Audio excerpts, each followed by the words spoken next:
This is your ultimate stop for everything sports. The Golden State Media Concepts Sports Podcast. Should I say more? From the NFL, MLB, the NBA to MMA, it's all in here. The Golden State Media Concepts Sports Podcast. Listen now.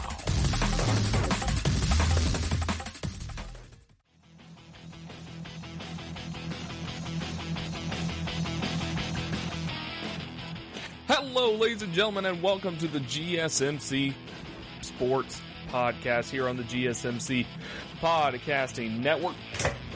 I'm your host, Josh Strickland, here on this wonderful Sunday. It's beautiful outside. There's a lot of chaos going on in the world at the moment, and it's one of those times where sports would be a really nice way to bring people together, but unfortunately we're still in this limbo of no sports. But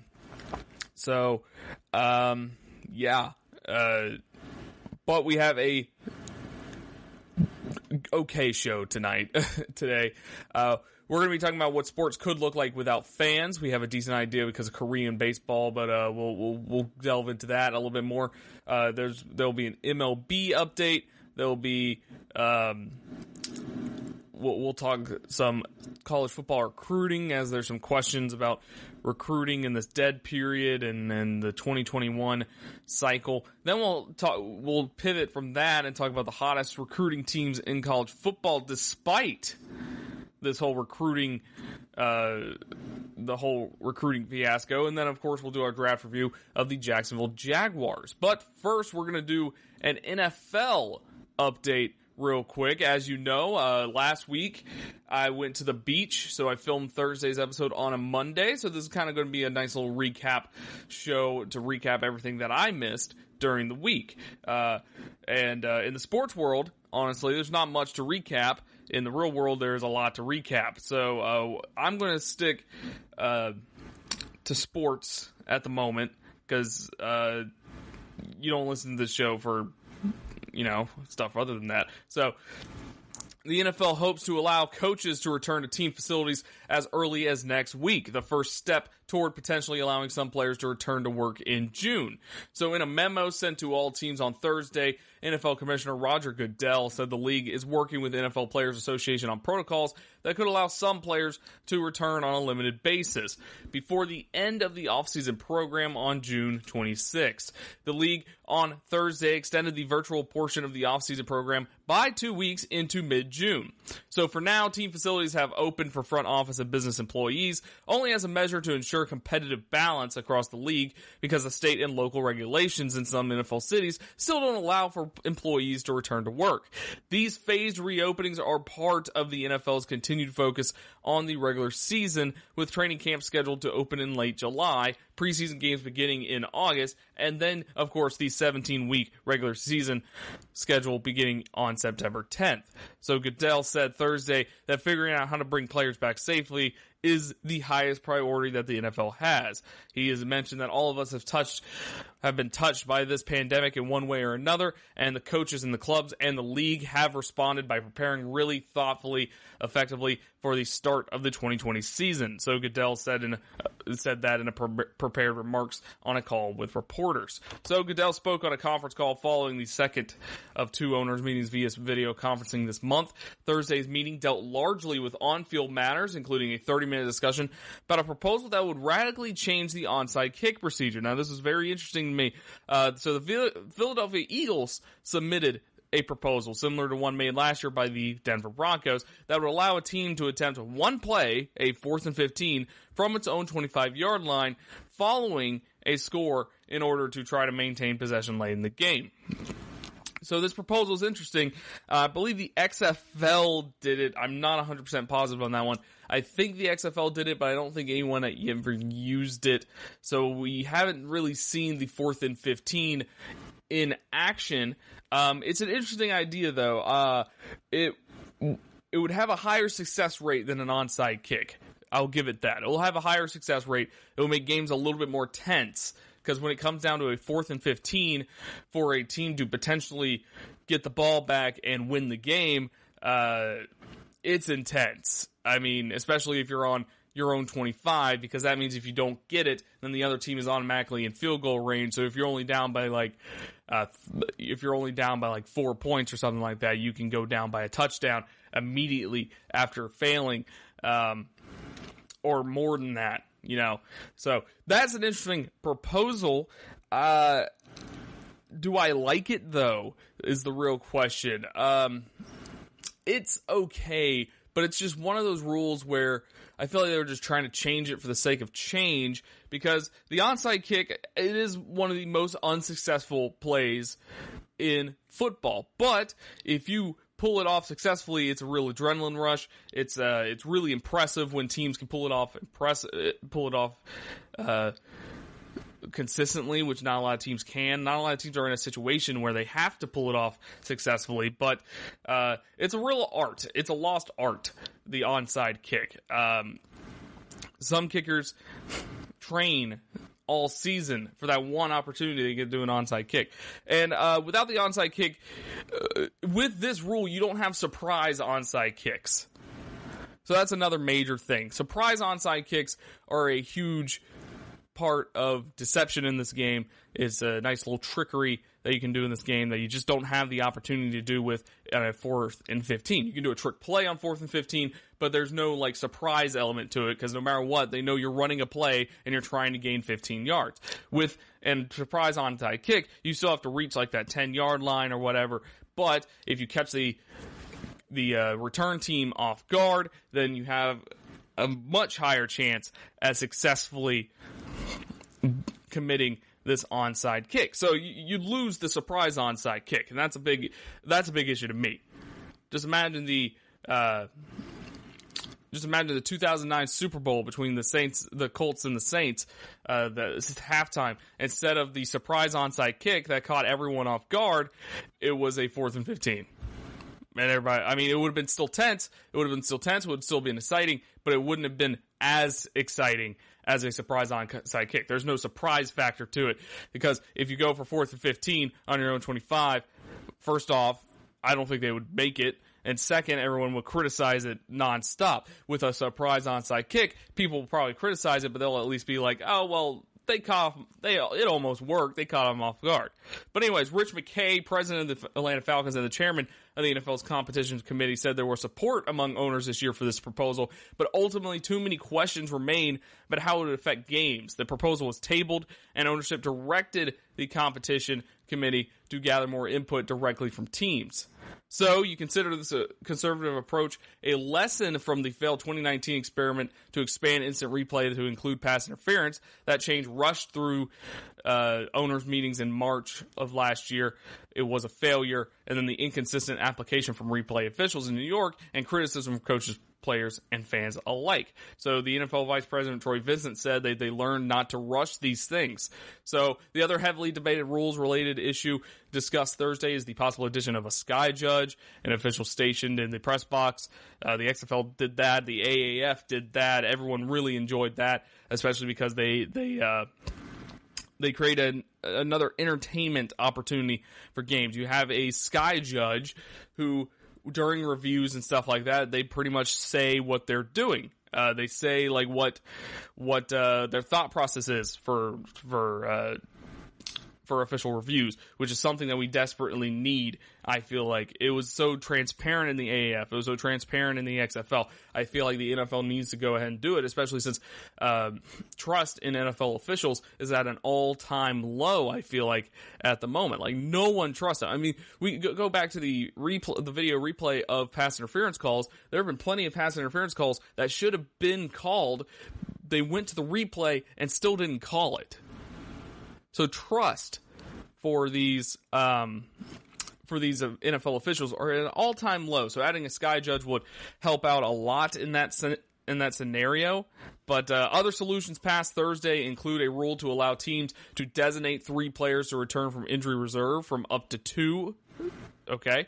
Closing a loophole in the rulebook that allowed players to milk time off the clock by purposely committing multiple dead ball fouls, such as false start or neutral zone infractions. So this came up in the playoff game between the Patriots and the Tennessee Titans. Belichick exploited the loophole last season in a game against the Jets. He was less enthusiastic to discover that the Titans knew the trick and used it against the Patriots in the wild card playoff game, and now it is no longer there. They are closing that loophole now. I kind of like this because it was potentially a dangerous rule, a dangerous loophole, because I can see a bunch of teams doing that because it was cheeky. I'm not gonna lie, it was kind of BS. All right. I really loved how Mike Vrabel did that against Bill Belichick, but if I saw that in every single game, I would lose my mind. So I'm glad they closed that up. And the league formally announced changes to its officiating department with the hiring of longtime NFL assistant coach Perry Fewell to run the day-by-day operations, and longtime NFL referee Walt Anderson joining the league office to oversee officiating crews and the training program. So that's neat. But that is the NFL update real quick. So when we come back, we'll look at a world without sports fans. What could it be like? We already have some examples so far. We'll discuss that when we come back. Are you looking for the very best NFL and college football podcast? Then check out the GSMC Football Podcast. Get the latest football news both on and off the field. From the NFL Draft to trades to the rumor mill to the NFL Combines. They got you covered. That's GSMCpodcast.com/football-podcast. Get updates on college rivalries, game day insights, and much, much more. It's football talk the way you want it. This show eats, sleeps, and breathes football. Don't forget to like them on Facebook and follow them on Twitter. Visit GSMCpodcast.com for more info.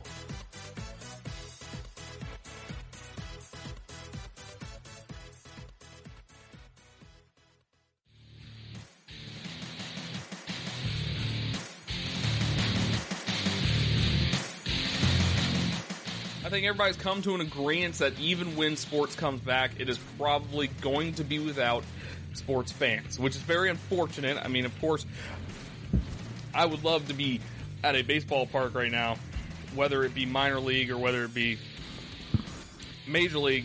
I would love to be at a baseball park right now, just kind of hanging out. Because one of the most peaceful things in my mind is going to a baseball game and just getting a beer or a hot dog and just enjoying the day. That's one of my favorite things to do during the summer, even when it's scalding hot. But the lack of fans is definitely an issue for some people. You have organizations like Fox Sports saying that they'll pipe in fan noise to kind of help the broadcast, to add to the atmosphere. They've done it with some soccer games already so far, and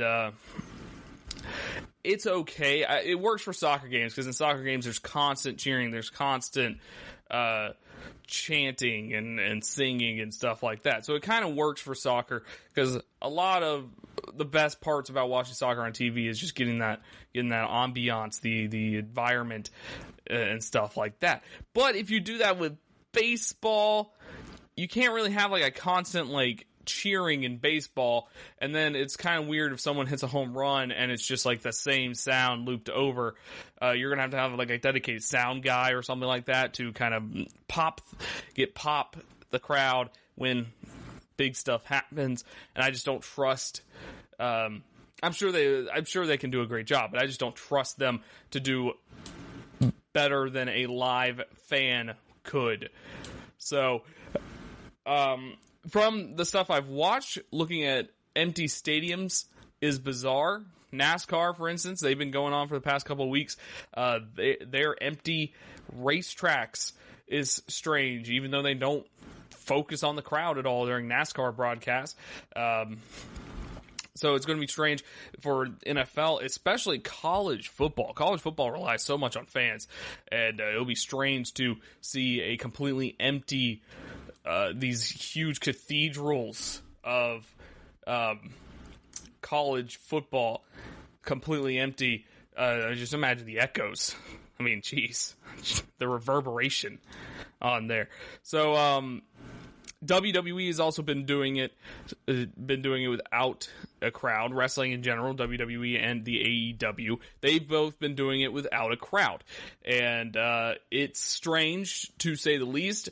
Wrestling definitely takes the biggest hit without a crowd. They started getting smart about it. They started having other wrestlers in the crowd, like no-name guys that you wouldn't recognize. They kind of put them in around in the little bowl, so you at least have like a little bit of people, so you have a little bit of fan reaction, because wrestling relies so much on fan interaction and fan reaction that's extremely important to have. So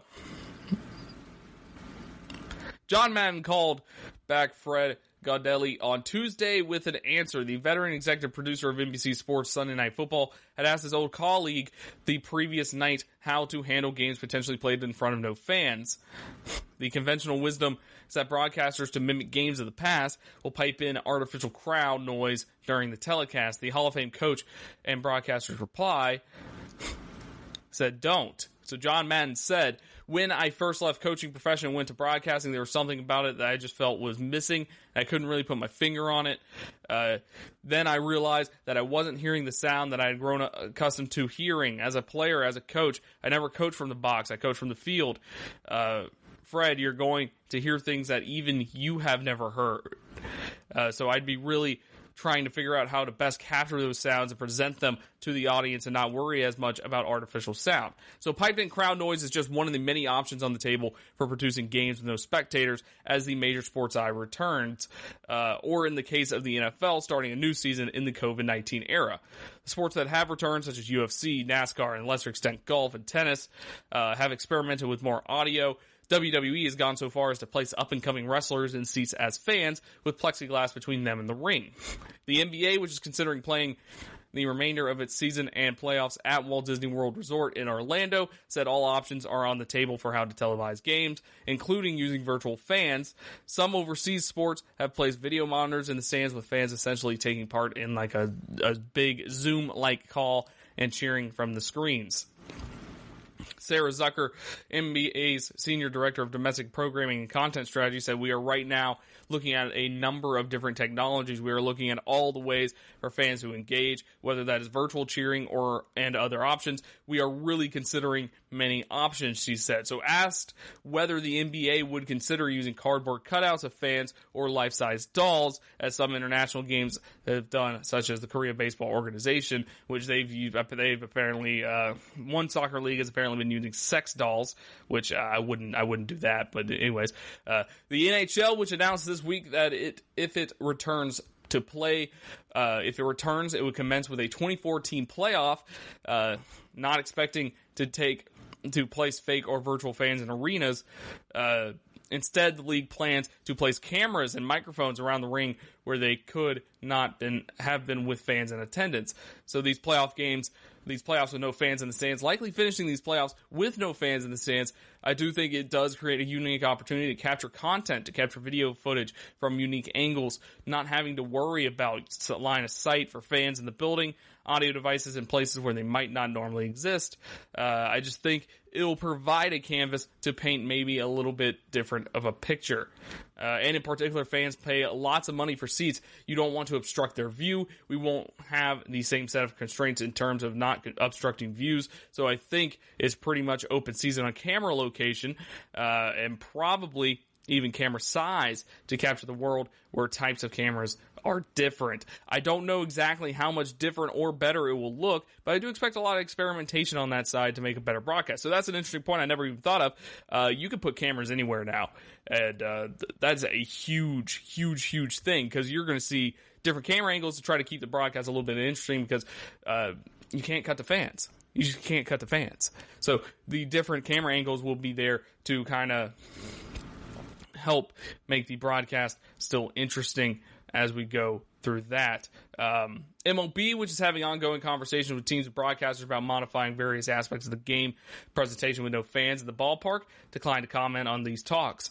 Mark Gross, Senior Vice President of Production at ESPN, which broadcasts MLB, has been televising Korean baseball games, said he couldn't yet talk in detail about how he would approach the return of the national pastime, but he offered that there are differences between the smaller South Korean baseball stadiums, which typically max out at 30,000 seat capacity, and the larger North American ones. Larger stadiums would echo more with no fans and perhaps lend themselves to piped-in crowd noise.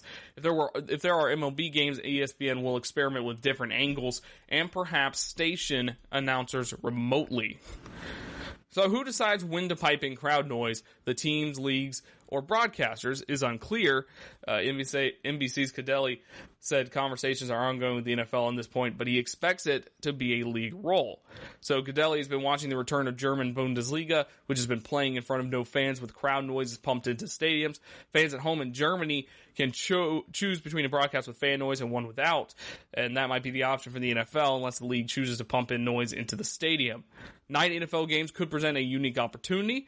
He is considering asking the league to darken the seats so that only the field is illuminated, creating a theater-style setting, which that would be kind of cool. I don't know how it would look, but it would be kind of, sounds cool. Officially, the NFL has said publicly it expects to play games in front of fans, though whether that is just marketing talk or a realistic prediction is unknown given the uncertainty of the trajectory of the pandemic. The U.S. Tennis Association will decide next month whether it stays U.S. Open.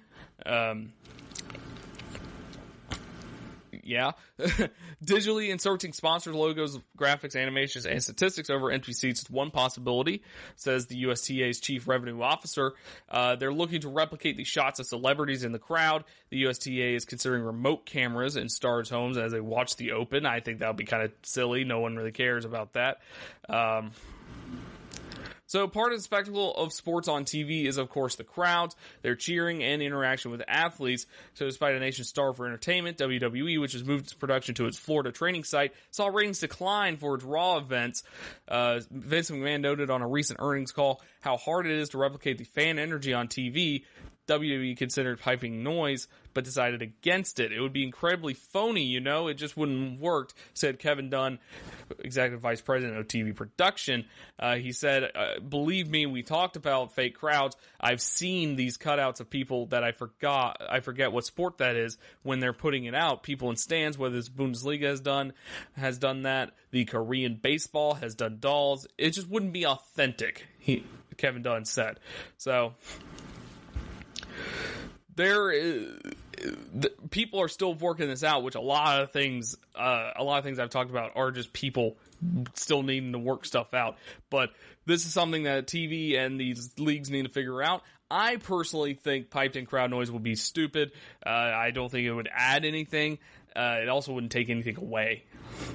So it's kind of a harmless thing. It's just kind of a little nitpick. Of course, I just want sports back as fast as possible. But when we come back, we'll talk about our MLB update, as this has been a huge week in the MLB and labor relations and other news. So we'll talk about the MLB when we come back. Check out the show that's built on the MMA. From the UFC to extreme cage fighting, they got the fights covered. Check out the GSMC MMA podcast. Get the latest news on past or upcoming fights. Join us as we talk to and about some of the biggest names in the MMA, past, present, and future. When it's the fight game, there's just one show to check out. GSMCpodcast.com/MMA-podcast. Don't forget to like them on Facebook and follow them on Twitter. Visit GSMCpodcast.com for more info.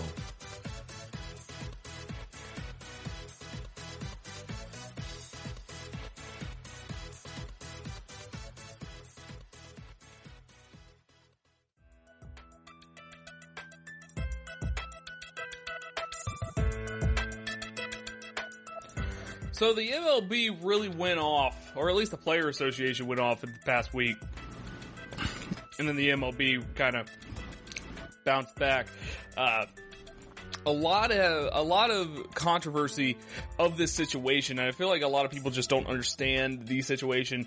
But people look at it very black and white.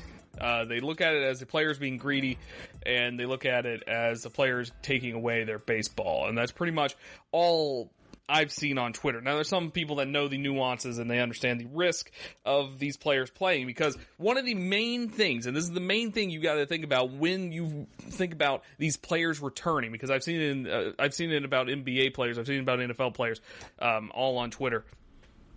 The main thing you have to think about is we don't know the long-term effects of COVID-19. It affects your lungs. The virus affects your lungs. We know that. We know that for a fact. I've read that it has like little spikes. They kind of poke holes, like little tiny holes into your lungs. We don't know what the long-term effects of that are. And yes, we know that these are the most well-trained and most in-shape people in our country, in the world. However, we don't know what the long-term effects of that. One player could easily get COVID-19. It could go down. It could go down real fast, and his lungs are damaged forever, and he can't play sports anymore. He can't do it. He can't do anything anymore. He can't do sports anymore. He can't go on a long run or anything like that anymore. That's the risk. Because there's still so much unknown about it. So when players are reluctant, especially on half pay, which is the main issue with the MLB right now, they want to get paid their full salary, not just a prorated one for playing less than a full season. They want to make sure they have their financial stability, and they want to make sure they get as much money as possible. A lot of people are taking the side of the owners, which I understand. You want sports back, but here's the thing: the owners have a lot of money. I know the players are millionaires. It's like a millionaires versus billionaires thing. I'm a person who has very little money in my bank account at the moment, so this issue, I don't even care about this issue, to be honest. I don't care. If the players get screwed, that sucks, but sorry. If the owners get screwed, I definitely don't care if the owners get screwed. But baseball, the relationship between the owners and the players have been in a downfall for the longest time. I just want to remind you, it wasn't until the free agency didn't come into play until like the 1960s in baseball. Free agency didn't start until the 1960s. MLB was around for 100 years until free agency was a thing. Players would literally just sign with a team, and they were with that team forever unless the team traded them.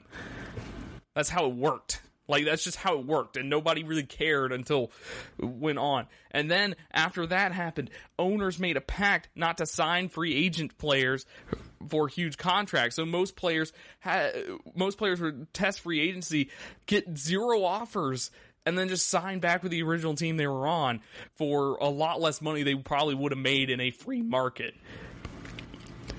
The owners collaborated and conspired to do that. So this is and then of course right now players are still they have to serve 6 years in the MLB before they can even think about testing free agency. No other sport does that. Football, it's about 4 or 5. Basketball is like 3 or 4. No other league does that. Baseball, you have to be with a team for at least 6 years, and that's MLB time. That's not minor league time. So by the time you get called up, your service time starts. And you gotta play for that team for 6 years unless you get traded or something like that. But you can't test free agency. You can't. So there are huge issues between the Players Association and the MLB at the moment. So the Players Association plans to respond to Major League Baseball's request for additional pay cuts by insisting players receive their full prorated salaries and proposing a schedule of longer than 82 games, according to sources.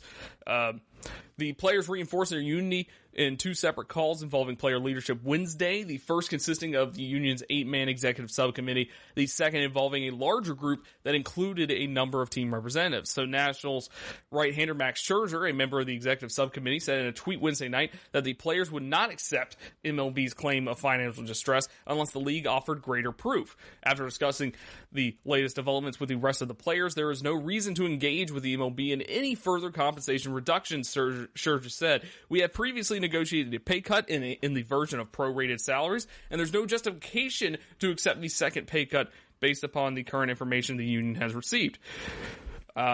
He said, I'm glad to hear other players voicing the same viewpoint and believe MLB's economic strategy would completely change if all documentation were to become public information. So the league, saying in an agreement in March, calls for the parties to discuss new economic conditions in a season that will at least start without fans. Proposed Tuesday that the players accept a sliding scale of cuts based upon their salaries. The highest paid players would take the greatest percentage reduction. The lowest paid players would take the smallest hit. So the union wants the league to honor the terms of the earlier agreement, which stipulates that the players would be paid on a prorated per game basis, a collective cut that already would exceed $2 billion if only half of the 162 game schedule is played. So the additional cuts the league proposed in a 82 game schedule would increase that amount by 33%. The players refer to regular season in a 100 game range because they would make more money by playing additional games. So the league offers a contrasting view, saying it would lose money for every additional game because of the no fans. A shorter schedule might also leave the league less vulnerable to a potential second wave of the COVID-19, enhancing the chances of playing the postseason when greater revenues are assured. The March agreement between the parties allows for a reasonable number of regular season games beyond the initially scheduled end of the regular season, seemingly to create the possibility of extending the schedule through October and playing at least part of the postseason at neutral sites to guard against inclement weather. The agreement also says the commissioner's office will provide to the union a proposed schedule using best efforts to play as many games as possible while taking into account player safety and health, rescheduling needs, competitive considerations, stadium availability, and the economic feasibility of various alternatives. So other language in the deal gives Rob Manfred the unilateral ability to determine whether the season will begin, and by extension, a heavy influence on what type of schedule will be played. So unless Manfred is willing to bend on the owner's desire to limit the number of regular season games, the league might consider a proposal by the union for a longer schedule to be untenable. One potential compromise might be for players to be paid for 81 games while playing a season in the 100 game range, an idea some players have discussed loosely, according to a source with knowledge of those talks. Under such a plan, the players would receive full prorated salaries for half a season, but essentially perform for free in the additional games. I don't see that one going through, but all right. Deferrals might be another way to bridge that gap, as this might certain financial concessions if the postseason is not played. None of those ideas, however, will necessarily be in the union's proposal, which might simply center on players earning more money for playing more games. The parties also remain apart on health and safety protocols, though neither side views the differences as prohibitive. The bigger issue, perhaps, is that players object to a situation they see as sharing the financial risk with owners while taking all of the health risk themselves. While a union counterproposal for a longer season might not amount to a breakthrough, it could be at least initiate a more active conversation, the type of conversation that needs to start if a second spring training is to begin in mid-June and the regular season in early July, as both parties intend. So we're coming up on this mid-June deadline. I mean, it's May 31st. It's the end of May. What a crazy month this has been. But we are trying to figure out how is MLB going to figure everything out. This is a huge deal. You may not think it's a huge deal. You may think it's just millionaires versus billionaires. I said that earlier. I don't care about the outcome, but the process itself is a huge deal, especially if we want to come back. Because this is the main thing keeping the Players Association and the MLB. This is the main thing keeping them away. These players are terrified of this COVID-19. MLB doesn't have the luxury of just playing in a bubble, playing the playoffs in a bubble like the NBA and the NHL do, because they have to play a season. So, just a lot of things the MLB still needs to figure out. They've been in talks for a month and a half now, and they still have nothing to show for it. So it is getting a little dicey over there in MLB. And then, of course, you add in that minor league players are starting to get cut to save money is another huge thing that is going on in MLB at the moment. But when we come back, we'll talk about the recruiting world, the restrictions that are currently put on college football coaches, and how they're scrambling to get some questions answered when we return.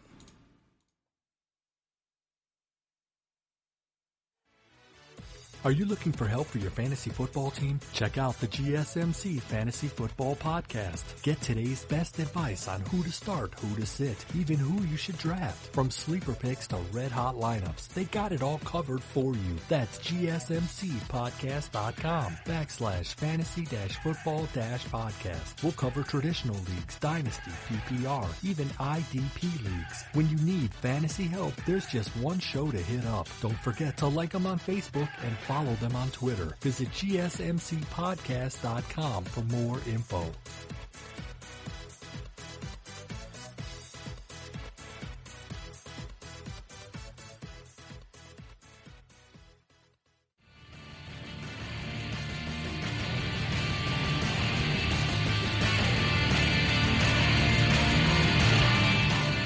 Obviously, this is one of the strangest recruiting cycles in history of college football. Obviously, is played out like no other in modern recruiting era, and is guaranteed to get even crazier in the months ahead. So right now, there's a dead period. Coaches can't go out and do in-home visits. These players can't come to campuses to visit campus. And those are huge things that are not happening, because if you want to live somewhere for 4 years, you would like to visit it first, wouldn't you? So it's kind of a weird thing. So the NCAA announced Wednesday that the recruiting dead period, a ban on in-person recruiting in all sports, will extend through July 31st. So it's going throughout the whole summer. This ensures that there will be no on-campus camps this summer. So the NCAA's intent is extending the dead period, first installed on March 13th,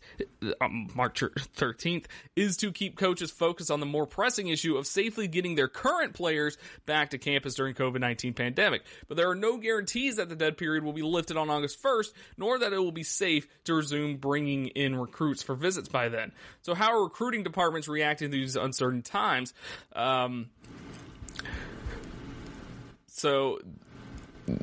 The Athletic spoke with 3 Power 5 recruiting coordinators who work at schools in different time zones who generally do not recruit against each other. They spoke on the condition of anonymity to freely discuss their program's approach in the current recruiting landscape. So they bring 3 unique perspectives to the challenges their profession is facing with the 2021 recruiting cycle. So all 3 were asked a simple question to start off. What are your expectations for the rest of this recruiting year? That's a loaded one, and the responses went in many directions, but they touched on 4 fundamental issues they're all thinking about right now: commitments, evaluations, official visits, and the early signing period. There's a 5th one, more of a big picture concern that they're having to chew on as they make their way through the spring. How must we adapt? So all 3 agreed college football is heading towards wild times in the recruiting landscape this fall, with a potentially unprecedented run of decommitments. So at the same time, they're all struggling with the impossibility of attempting to forecast what their world will look like in September, much less December. It's such a unique time, said the first recruiting coordinator. I'm feeling really clueless on everything right now, and I'm trying not to be. So there are 5 key questions on their mind right now. So why are so many recruits committing right now? So earlier this month, 247 Sports observed that 24/7 Sports, I just got that, I'm an idiot, observed that more than twice as many recruits have now made verbal commitments in the cycle than had in the same time last year. These stories cited 627 commitments in the class of 2021 as of May 6th. 3 weeks later, that number has surpassed 900. That explosion in number of pre-summer pledges is concerning to recruiting coordinators in a lot of ways. So the first concern is recruits are making commitments to programs they've never even visited or won't get to visit anytime soon. I think a lot of these commitments that are happening right now are wish-wash. The first recruiting coordinator said there's so many kids committing right now that have never been on campus. There's a bunch of those that I'm not just buying them being real. This is why you're hearing so many coaches proclaim we're about to see a record number of decommitments later this year. So this recruiting coordinator has missed on a few top targets this spring because his program doesn't take pledges from players who've never been to campus. This is a policy that can lead to arguments within a staff. Position coaches want to accept these commitments and don't want to say no to a player, but they have to follow the head coach's rule. It happens almost every day. They ask, how am I supposed to hold him off? If you tell them no now, I think they think it's a no, and we've said no to several kids. So these staffers believe most programs would almost never accept those types of commitments, but that's a hard rule to live by right now. For in-state recruits, this is typically not an issue, as they've had plenty of time to visit in the past. But when you're contending for top out-of-state targets, it's a tough call. The second recruiting coordinator said his staff has always had the philosophy that they'll never ever pressure a kid to commit. They believe the more you apply pressure on a recruit, the more likely he ends up decommitting or eventually transferring. But if a recruit, his family, and his coach are all comfortable with deciding despite not visiting, they're going to say yes. I think you almost have to be willing to at least consider accepting commitments from kids who haven't visited, because you don't know when you're going to be able to have kids visit again. So he suspects too many recruits are being pressured into making poorly considered decisions. He and his staff are careful to explain to recruits and show them via virtual visits everything they need to know about joining their program. They're not trying to trick anybody, because doing so is a waste of time. If the recruit feels disappointed or misled, whether he visits, he's going to back out, or he's going to transfer whenever he does get on campus. All three have no doubt it's going to happen later this year. The third recruiting coordinator says kids he's spoken with are feeling scared and pressured. They don't want to lose their spot, but the ban on visits can also mean these rush decisions come down to which school is showing them the most love right now, not which school actually fits them the best. So the next question is, when will schools be allowed to host official visits? The Division I Council will review the status of this recruiting dead period again in late June and early July. They've essentially gone month to month with this policy thus far, which is probably the smart move at this point. First, it was through at least April 15th and May 31st, then June 30th, now July 30th, and I've been relying on input from medical experts in steering this policy. The first recruiting coordinator says he's currently trying to line up a lot of official visits for September. He'd rather make those plans now and have to cancel than not have them locked in and watch the player take trips elsewhere. And he'd rather get those official visits in early than wait until December, because he has no idea what anything will be like by then. The second recruiting coordinator thinks it's futile to try to make long-term plans. Nobody has any clue. He said, in a normal year, we prefer to hold official visits in June and December. He has no idea what will make sense this fall, but he'll trust whatever decisions are made by his school's leadership, because he knows prioritizing everyone's health and well-being is what matters most. Third recruiting coordinator sees only one scenario right now. He's skeptical that official visits will eventually be allowed, and he makes an extremely convincing argument for why they shouldn't occur. So he says, imagine all the testing, the tracing, the geographic constraints, isolation, all the guidelines that are going around that just for the people that live together, the student athletes on campus, the staff, the coaches, the people that are here to keep them safe. He said, it's going to be an incredibly new and complex world with a lot of testing, a lot of restrictions to go along with that. Now, with those dramatic changes, how are these dramatic changes going to take time to implement? How can it be that recruits and families from distant parts of the country are going to travel and then have social contact together with coaches, staff, student athletes, academic advisors? How can that happen? Even if Johnny, offensive tackle from New Jersey, gets tested on Friday before he's going to go out and visit our school on Saturday and Sunday, he and his family have to get on a plane, and they're going to have to contact with so many other people. They might have a rental car they're in contact with, or another form of transportation. They're going to have a hotel. How are they going to go through all of that and then suddenly be introduced to the safely protected quarantine bubble that you have your team operating in? And by the way, that group that's trying to go out and make visits is trying to hop from campus to campus. So there's a lot of issues with that. Next question, when will coaches be allowed to hit the road again? The continued recruiting dead period eliminated the invaluable spring evaluation period. In normal years, coaches travel throughout the country in April and May to watch spring practices and make critical in-person assessments of their targets. They get those players to come to their campuses in the summer to work out at camps. They are 4 critical months for less touted recruits to get noticed and get offers. They're essentially for coaches, too. For the 2021 cycle, all of it got canceled. How do they make up for the lost evaluations? The first recruiting coordinator has started asking high school coaches to record and send him camp evaluation film of their players. He wants to get verified height and weight measurements on tape and see players go through position drills. It's essentially a DIY combine performance. The second recruiting coordinator and his coaches have spent more time studying players' full game tape rather than their highlight tape, while continuing to gather as much intel and feedback as possible from coaches they trust. And then the third coordinator takes it a step further. If a coach flies out after a Thursday night game or during an idle week to see recruits, how does he get safely reintroduced to the staff and team when he returns to campus? Even if the NCAA clears it, would the university's travel policies allow coaches to take trips? Next question is, will there be an early signing period? Recruiting coordinators don't totally agree on this issue either. The first two haven't heard anything to suggest that the December 16th, 18th signing period is in jeopardy, though they know a lot can and will change between now and then. The 2021 cycle would be the fourth class to have the option of the early signing period, according to 24/7 Sports. 88.6% of committed FBS recruits in the 2020 class chose to sign last December. The first recruiting coordinator argues that recruits have become accustomed to signing in December now, and that the early date still benefits coaches more than it does recruits. So although it'll be interesting to see if more players opt to wait and extend their recruitments, you likely won't see coaches pushing to delay all signings until February. And then the last question, how will recruiting evolve for these unprecedented times? Virtual visits and virtual junior days have been a real positive that the recruiting coordinators say they'll continue to embrace long after this shutdown ends. They're finding out that their use of Zoom and FaceTime calls has really made a difference in getting recruits more interested in coming to check out their campus. This period forced them to find new methods for strengthening these relationships and addressing all of the questions that usually get answered during campus visits. But they all wonder how their recruiting strategies will change as this year progresses. The need to adjust and adapt has been a constant conversation among football staffs. The coaches that are making more offers than usual or rushing into commits right now are just trying to keep up with their foes. In times like these, how much do you break your own rules? And yeah, so a lot of interesting things going on in the recruiting world in college football. When we come back, we're going to talk about the 5 hottest college football programs on the recruiting trail. Let's see who's following their own rules or who's just offering everyone because they're taking advantage of this. We'll check that out when we come back.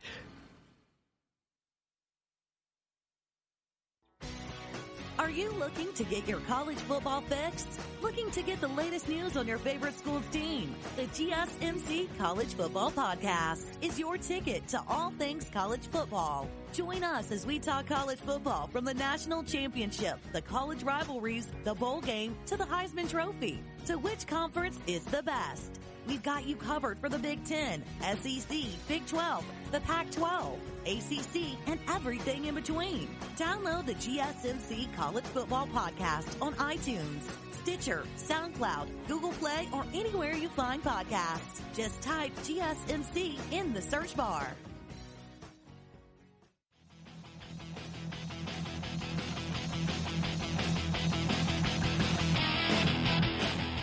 So we just discussed the changes to the recruiting trail. Now we're going to talk about the hottest teams, the teams that are taking the most advantage out of this recruiting trail.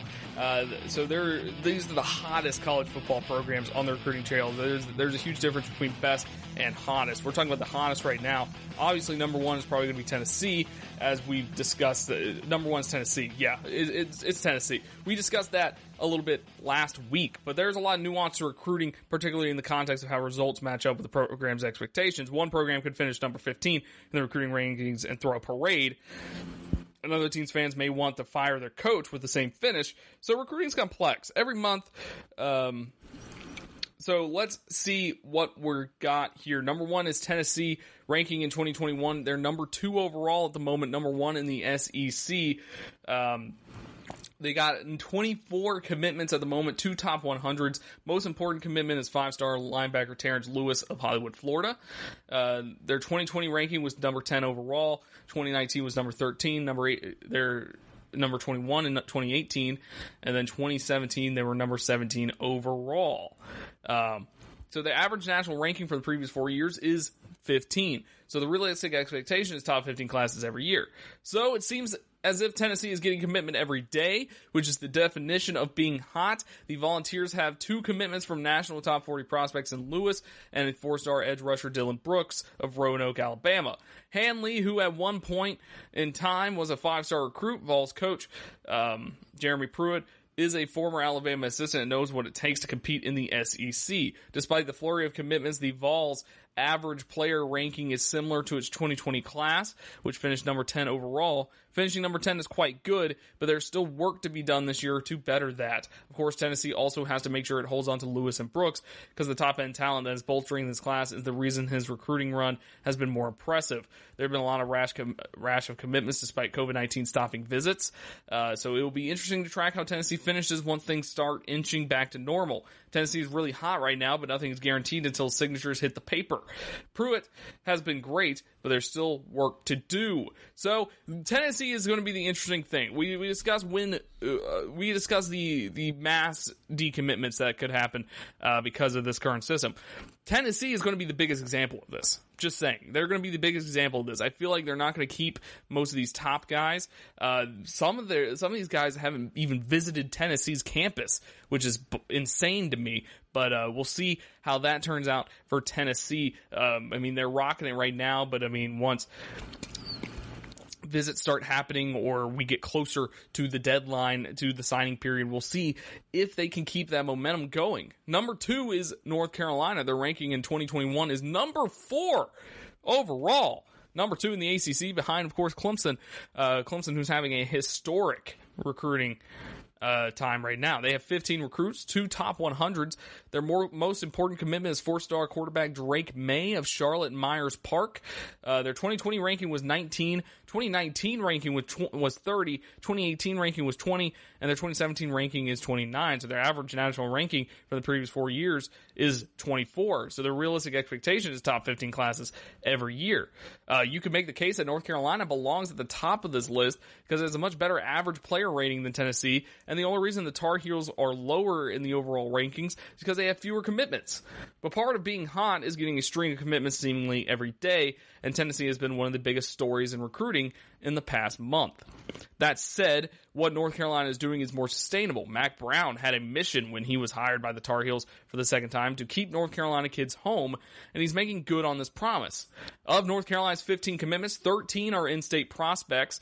That's what happens when a coach sends all of his assistants to every high school in the state, whether that program has recruitable players or not. North Carolina is a sneaky goods state for high school talent, and though Clemson is able to come in and take some of the best players, like 5-star all-purpose back Will Shipley of Matthews, North Carolina, Weddington in the Charlotte suburbs, the Tar Heels have been efficient in a super competitive state. It's good to be a Tar Heel right now. So North Carolina, kind of like Tennessee, kind of came out of nowhere in this recruiting run.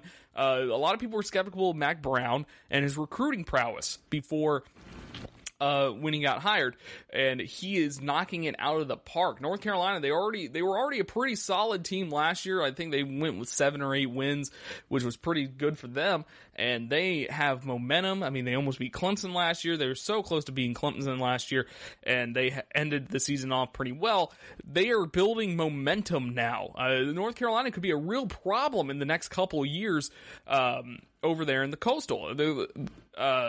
The ACC in general is kind of on an upward trend right now because you have Clemson staying on top. You have Louisville coming back up. Florida State hopefully will come back up. We don't know. They just got a new coach. So hopefully Florida State comes back up. But you have North Carolina getting their stuff together. Miami is still, the jury's out still on Manny Diaz in Miami.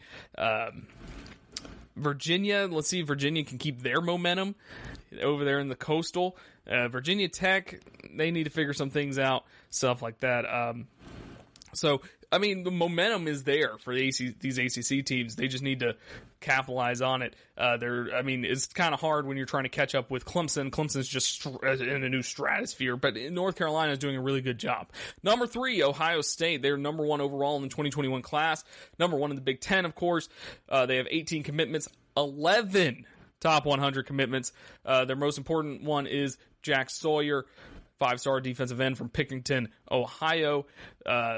Their average national ranking from the previous 4 years is number 5, so their realistic expectation is top 3 classes every year because it's Ohio State. So they have 12 commitments who rank in the top 105 and has a realistic chance of breaking its record from 2017 and highest average player rating in the history of modern-day recruiting. Still, it's not number 1 on this list. Why? The expectation is that Ohio State will be in the conversation for recruiting crown every year. Lists like these are based on exceeding expectations, and while Ohio State is putting together a powerhouse class, it's not exceeding expectations like the 2 teams ahead of it on the list. If you look at Ohio State's top remaining targets for 2021, you'll find a handful of top 100 prospects, many of whom the Buckeyes are in great position to land. There's a legitimate chance that Coach Ryan Day and his staff will sign at least 15 top 100 prospects in 2021. You want to know how national championships are won? This is how. But again, that's the expectation at Ohio State. So like he mentioned, that's the expectation at Ohio State. If you are not pulling in these huge classes, then you have an issue. I mean, that's just unfortunately how it is. It's the same thing with Nick Saban and Alabama. If Alabama's not at least a top 5 recruiting class every year, then people are worried. I mean, that's just kind of how it is to stay on top of the college football world, an ever-changing world that changes every single day. You just got to be on top of recruiting. This is how it is. Recruiting is the most important thing in college football. Recruiting and then development. Those are the 2 most important things. Number 4 is USC Southern Cal. They're number 6 overall, first in the Pac-12. They have 13 commitments, 1 top 100. Their most important commitment is 4-star quarterback Jake Garcia from California. Their 2020 ranking was number 55 overall, but before that, 2019 they had number 20, and then they had 2018 and 2017 they were number 4 overall. Their average ranking in the previous 4 years is number 21, and that gets brought down hugely by their 2020 ranking. Their realistic expectation is top 7 classes every year. It means Southern Cal. Clay Helton kept his job somehow and is one of the reasons USC signed its worst recruiting class in the 20-year era of modern-day recruiting in 2020.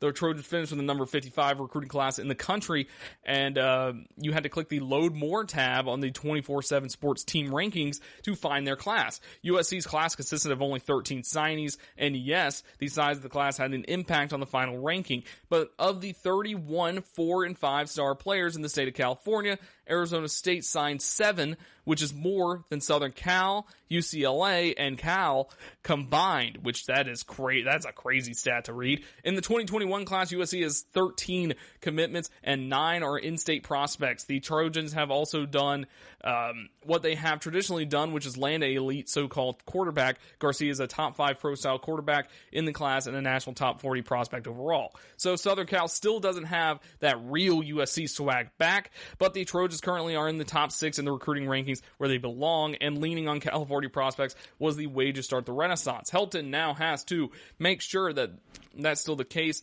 when these prospects sign by holding on to what he has and finishing strong. We'll move on to number 5, Maryland. They're number 11 overall right now, number 5 in the Big Ten. Number of commitments, 15. They got 1 top 100 commitment, which is 4-star Demion Robinson of Maryland. So their average ranking is number 30. Their average ranking in the previous 4 years is 31. Realistic expectation is top 25 classes every year. But Mike Locksley was hired as a coach at Maryland after the 2018 season because he promised he'd give the Terrapins a real chance of recruiting their own state. If Maryland can't recruit Maryland and the surrounding areas, it will be a joke in its own conference until the end of time. As a man with roots in the DMV area, DC, Maryland, Virginia, by the way, Locksley's mission is to help Maryland acquire enough talent to be competitive in one of the 2 toughest divisions in college football. And it's starting to happen now. Maryland surprisingly landed 5-star receiver Raheem Jarrett of Washington, D.C., St. John's College, to put a bow on its 2020 class, and Locksley now has the 2021 group looking good as well. Not only does Maryland have a commitment from Robinson, who could wind up as a 5-star guy, the Terps have commitments from 2 other 4-star prospects in the area in Marcus Bradley and Taze Johnson. So they're getting some love in state. This probably won't be a top 15 class, and it wouldn't be getting much attention if it belonged to a powerhouse such as Alabama or Clemson. But this seems like the beginning of Maryland becoming a problem in the Big Ten East, which they have not been at all since they joined the Big Ten. So there's a quick recruiting roundup. They're the hottest teams at the moment. There's some honorable mentions here as well, but I won't discuss them because I'm already over time. When we come back, we'll do our NFL draft review of the Jacksonville Jaguars. Check out the show built around the women of MMA. From the UFC, Invicta FC, Bellator, and One Championship. We got the fights covered. It's the Golden State Media Concepts Women's MMA Podcast. The latest news of upcoming fights, discussions of previous matches. Join us as we talk to and about the biggest names in women's mixed martial arts. Past, present, and future. When it's the women's fight game, you know where to listen to. The Golden State Media Concepts Women's MMA Podcast.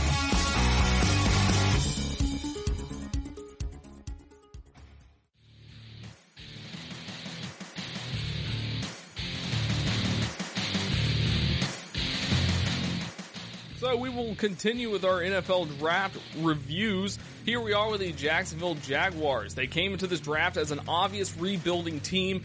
They have one of the worst rosters in the league. They have a quarterback that they're not 100% sure if they're going to keep, Gardner Minshew.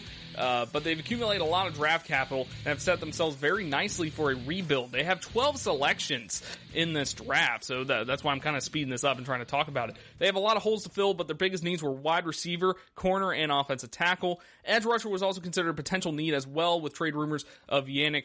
And then last year's 6th-round pick, Gardner Minshew, will go into next year as the starting quarterback. Whether he's the quarterback of the future or not remains to be seen. But the number one pick for them, C.J. Henderson. After trading Jalen Ramsey to the Rams earlier this year, the Jaguars came into the offseason with a big need at cornerback. The need only grew after they traded A.J. Boye to the Broncos. These trades left them with only Trey Herndon and Rashawn Melvin to play outside corner, so it was known they needed to address the position at some point.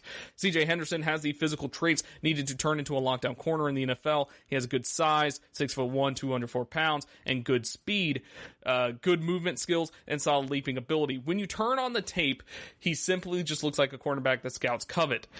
He was a 3-year starter at Florida, a school that consistently produced NFL defensive backs, but Henderson is the best in recent memory. He's proved he's fully capable of making plays on the ball when targeted. He has 6 interceptions and 20 passes defended in his career. So the biggest concern with him is he's up and down season last year. He missed some games with an ankle injury and ultimately struggled with consistency from that point on. He receives a 62.6 overall grade from Pro Football Focus, which is not what you expect from a top 10 pick. It's impossible to not get beats as a cornerback, but he got beat way too often and at all levels of the field. Next up, another first-round pick, K'Lavon Chaisson. Due to trade rumors around franchise tag star Yannick, I can't say that name. I don't know how to say that name. There was a lot of speculation that the Jaguars could take an edge rusher in the 2020 NFL draft, and they did with their second first-round pick of the night by selecting K'Lavon Chaisson. He will replace Yannick on the edge opposite of last year's first-round pick, Josh Allen. Chaisson has the look of an elite edge rusher. 6'4", 250 pounds, long arms, freakish athleticism. Only physical trait that he lacks is length. His arm length is just 32.25 inches. He didn't participate in the combine, but if he had, he surely would have put up some ridiculous testing numbers. If you just watch his highlight reel, you swear he's a future star. He's capable of very impressive plays, but playing edge rusher isn't just about flashy plays, but also consistency, and that's what he struggled with at LSU. So last season, he recorded 6.5 sacks, which isn't terrible by any means, but you expect more from a first rounder. He doesn't beat offensive tackles at a high rate, according to Pro Football Focus. Last season, he has a pass rush win rate of just 13.1%, which is less than any other edge rushers who were available here in the spot in the draft. While he didn't produce as much as you want out of a first-round prospect, there's no doubt that he has experience playing against good competition. The SEC has produced 3 first-round offensive tackles this year, with Jedrick Willis, Georgia's Andrew Thomas, and Isaiah Wilson coming off the board in the draft. Ultimately, while there's no doubt that Chaisson is a remarkable talent, his lack of production in college is very concerning for him. Next pick for the Jaguars in round 2, Laviska Shenault Jr., wide receiver out of Colorado.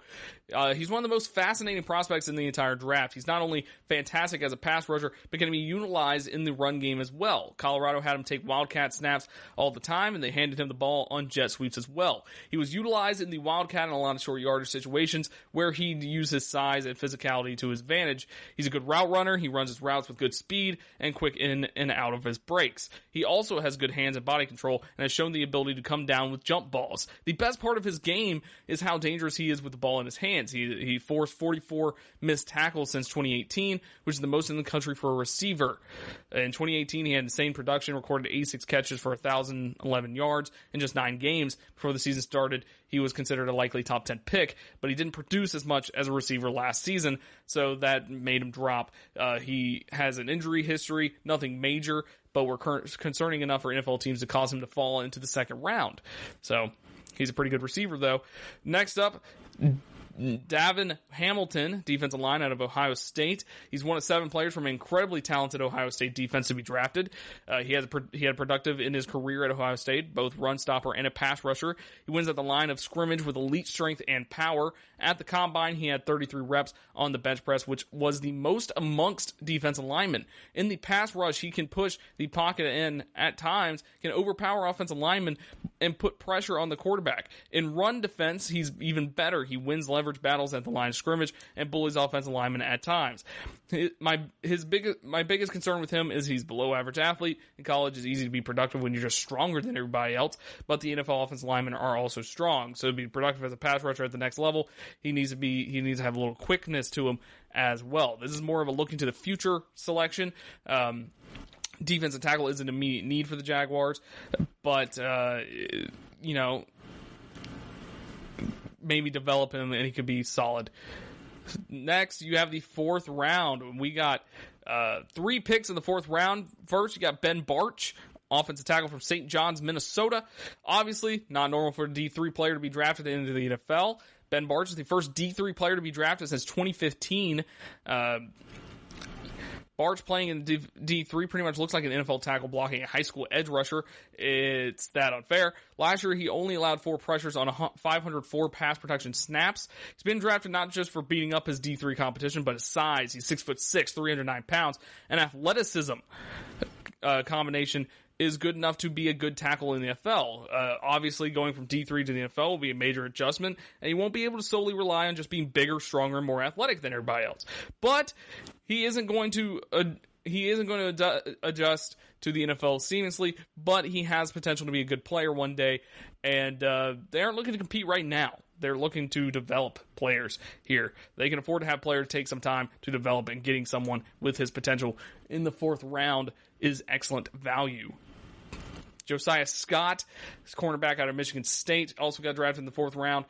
He was a productive corner at Michigan State in his 3-year career. He started all 3 of those years and produced a PFF grade in the 70s every season. He's undersized a little bit with 5'9", 185 pounds. He makes up for it with his coverage skills and speed. He doesn't lack ball skills either. Even though he's short with small arms, he recorded 6 interceptions and 22 pass defended. So due to his lack of size, he'll probably need to make a transition to slot corner in the NFL. There's always going to be flaws in day 3 prospects, but getting a corner who has a 4.42 speed, has produced well in college, is good value.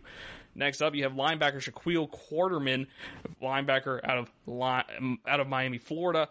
Started every single game in all 4 of his years at Miami and has recorded 356 tackles. Excellent as a run defender, quickly diagnoses where the run is going, and a sure tackler.